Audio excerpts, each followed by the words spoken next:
قلبي وروحي أحرفي ولساني. So the lesson 4, this is quite straightforward, but it's not too difficult. And the whole point of this is interrogative sentences. So in Arabic what we tend to do is we can make sentences as questions. We can turn a normal conventional statement into a question, and there's two ways of doing this. So if I said to you, Zayd hit Hamid, that's a statement. And I can turn this into a question by saying, did Zayd hit Hamid? And in a similar way you can do this in Arabic. I think this comes in Medina University Book 1 as well as Medina University Book 2. So here you have interrogative sentences, Jumlatul Istifham. We call it Istifham, okay, to seek an understanding. Yeah, comes from the word fahama, okay, to seek an understanding. That Jumla that seeks an understanding, response, in other words, to seek a response. So it's an interrogative sentence, it's a question, in other words. Okay, so a sentence in Arabic can be made a question through two ways. There's two ways of making a sentence in Arabic into a question. Okay. One is by using a harf al-istifham. Now this harf that we use, remember we talked about harf, we talked about harf al-jar? This is another harf al-istifham. Now in harf al-istifham, then it's not psychotic. Okay, so it has no influence on the mood of the word. Okay, it has no influence on the mood of the word. All it does is it gives a meaning to the word. This is to do with semantics, it's to do with the meaning. All it will do is give you a meaning to the sentence and make it into a question. So, there are sentences where we place a harf al-istifham to turn the statement into a question. And we'll talk about that. And we place this right at the beginning of the sentence so that immediately, and this is a quite interesting thing for anybody who studies language, is that when we ask a question, we always place the word of questioning right at the beginning. And we do this because it prepares the listener that, hang on, this is a question. That's why we do this. So if I was to say, for example, even in English we do this. So if I was to say, Zayd hit Hamid, I would say, did. So immediately as soon as somebody says did, you are on the alert, because you know the person is going to ask you a question. In Arabic is the same. So the word of questioning, whether it be a harf, a particle, or it be a noun, ism, it will be right at the beginning. It has to be at the beginning, because it alerts the listener that there is a question to come. So on that basis, these harf al-istifham and the ism al-istifham, both of them come before the actual, right at the beginning of the sentence. So the other way is a noun of questioning. You place a noun of questioning. So use an ism al-istifham, an ism of questioning. Okay? The first part of the sentence. So let's give some examples. Let's just ignore this here, because this is a harf al-istifham. Okay, this is a harf of istifham. We'll just focus on this sentence here. هذا بيت. So we know that this is jumla ismiya, it's a nominal sentence. We recognize that that's the subject, هذا, because it's ma'rifah, it's definite. We recognize that this is the khabar, yeah? This is the predicate. So this is the mubtada, هذا, and that's the khabar, baytun. So we translate this is a house. Now I want to turn this into a question. I just place a hamza in front of it, and it becomes a question. So if I was to say to you, هذا بيت, and as soon as I say, هذا بيت, it becomes a question. Okay? Straightforward. And sometimes what we do is we place the question mark. In Arabic it's an inverted question mark, yeah, rather than the other way around. Is that hamza written as part of the word hada, or is it written as its separate word? It's a separate word. And when we do the tarkib, when we do the grammatical breakdown, we don't normally bring the hamza into the grammar, which is an interesting point, because it's a harf. We give very little value to huruf in Arabic, unless they're psychotic, and then they demand that value. So that's why harf is very, very powerful. Other than that, most huruf are not. The amils are, and the non-amils are not. So here is another one, hal. So some of you may have seen hal, yeah? So qa'ada zaydun, hal qa'ada zaydun. As a general rule, yeah, you'll find that hal normally comes before a fi'l. As a general rule, there are exceptions. Hal is another harf. Normally comes before a fi'l. Okay. So hal qa'ada zaydun. So here you see, if you just take that and ignore it for a second, and you have qa'ada zaydun. So if you were to look at this sentence here, qa'ada is a fi'l, zaydun is the fa'il, the subject. That's a jumla fi'liya, fi'l and the fa'il, jumla fi'liya. And all we've done is just place this particle right in the front. That's all we've done. And it's turned it into a question. Okay. So this is about how you use huruf to turn sentences into questions. Hopefully that's straightforward and clear. Does hal has a meaning? Yeah. All it does is just turn it into a question. Yes. It's like Itself, it has no. Remember, I explained earlier on. لا معنى في نفسه. They have no meaning in themselves. Huruf have no meaning in themselves. Yeah. So even if I was to place ala here, reality is ala means on. But in itself, to just place the word on, on a piece of paper has no meaning, no context or meaning whatsoever. It's only it demands that other words are placed next to it. Sorry, another question. Yeah, go ahead. For the nominal sentence, and hal is always for fi'l. As a general rule, but it tends to vary. And a lot of that is, again, balagha, the reason why it varies. Then, okay, the next part is now we can use an ism. And now clearly because we're using ism, they're a bit more powerful than ism. Fi'l is the most powerful, remember. Ism is not, quite powerful as well. So it plays into the grammatical structure of the sentence now because it's an ism. So when we do what we call the tarkib, the grammatical breakdown of the sentence, we must take into consideration the ism, as opposed to when you do it with a harf in these cases. So here you will say, هذا مبتدا بيت الخبر جملة اسمية الخبرية. You say قعد فعل زيد فاعل جملة فعلية الخبرية. Simple as that. That's how you will say. Okay. Here, now, so you got ما هذا. Now, in ma hada, ma means what? Ma means what? And ma is an ism, it's a noun. Even though it's just two letters, it's actually a noun.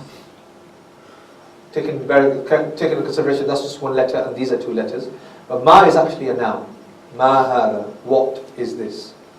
So, if I was to ask you what kind of jumla this is, what kind of jumla is this? Jumla ismiya. Nominal sentence, the two nouns. Then I would ask you, which was the mubtada? Hada. Okay. Hada is the more ma'rifah, the more definite one. So that is the clear mubtada. We say that's the mubtada. Remember jumla nominal sentences? The subject is called the mubtada. So hada is the mubtada. So ma is there for the khabar.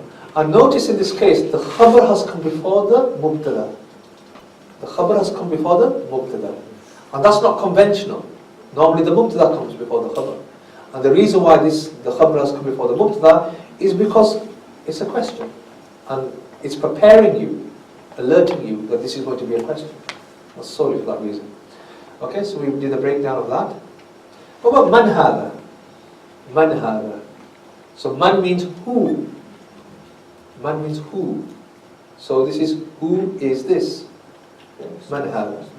Again, this is jumla ismiya. So where's the mubtada? Hada. The mubtada, the subject of the sentence is hada. So this is nakira. That's nakira. What? Who? Very ambiguous. Yeah? Quite indefinite. So for that reason they are going to be clearly the khabar here. Hada will be the mubtada. So on that basis, this is a jumla ismiya. What we say here, some of you probably understand the jumla ismiyatul khabariya, jumla ismiyatul insha'iyya. Now notice I've not talked about insha'iyya, those students who have studied Arabic grammar, because questions, and I'm not going to go into the details of insha'iyya, because I don't think it's directly relevant to the basic understanding of grammar, and to help you translate at this stage. Later on, there's some value in it. Okay, so man hada. Yeah, straightforward. Now, ma is used for objects. Ma is used for objects. Man is used for person. Yeah. So so if I wanted to say, pointing at a table, I said, "Ma hada," what is this? I would use ma. I would use man. If I was referring to a person, I would say, "Man hada," who is this? Just like we do in English, we say, "What is this?" and "Who is this?" Yeah. Similar kind of thing. Now, this is an interesting one. Aina Zaydun. So here again, Aina Zaydun. Aina means where. Where. So here again, goes back to what kind of jumla is this? Jumla ismiya. Jumla ismiya. So where's the mubtada? Zaydun again. So Aina is nakira. Even though it's mabni, it's always Aina. No matter which mood it's in, it'll always look like this. Aina, Aina. If it's in marfu, it'll be Aina. In mansub, it'll be Aina. In majrur, it'll be Aina. All three of these are mabni. Ma, man, and Aina. All three of them are mabni. They'll always remain the way they look there. Okay? However, you recognize that they are in halat marfu because they are the khabar. And all khabar is in halat marfu. Yeah? So they all look marfu. So on that basis, when you look at this, you will see here that this is again the khabar, that is the mubtada. This is a jumla ismiya. So when you translate this, you say, where is Zayd? Similar application. So here the question is, which was the mubtada now?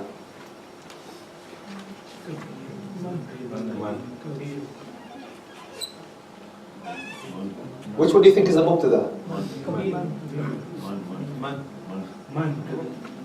So some are saying man, some are saying kabir.